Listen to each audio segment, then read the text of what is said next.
He goes on to speak to him in verse 9, "Woe unto him that striveth with his Maker." Why fight against God? You're going to lose anyway. The Greeks had a proverb that went something like this: the dice of the gods are loaded.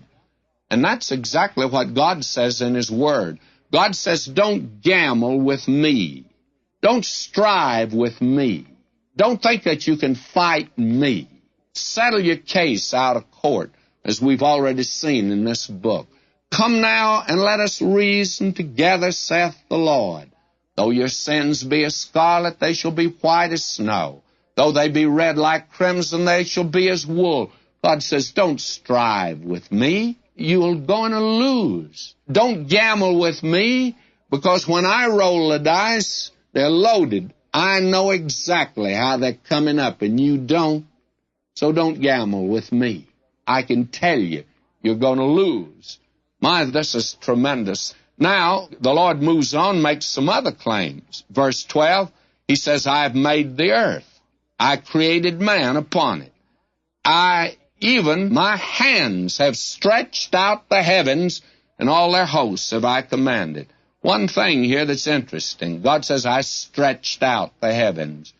Now, that's no accident. With Sir James Jeans, who was a Christian astronomer in Great Britain, who advanced a theory that today most astronomers follow. And I've noticed that here in Pasadena, some of the men connected with Caltech that work in astronomy, they take this position that you and I live in a universe, as Sir James Jeans called it. He wrote a book, This Expanding Universe.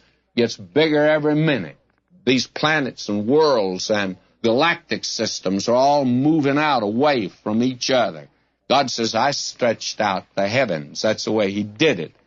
He hasn't exactly told them just how He did it and how He can take nothing and make something out of it. I don't know.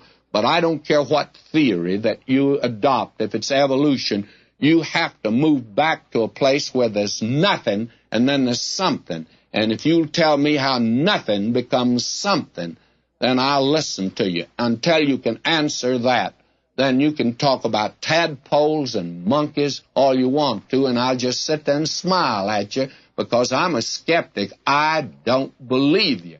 Now, only God has a reasonable answer. God says, I did it. I created it. And by His fiat word, He brought the universe into existence. By the way, do you have a more intelligent answer for that than God's given to us here in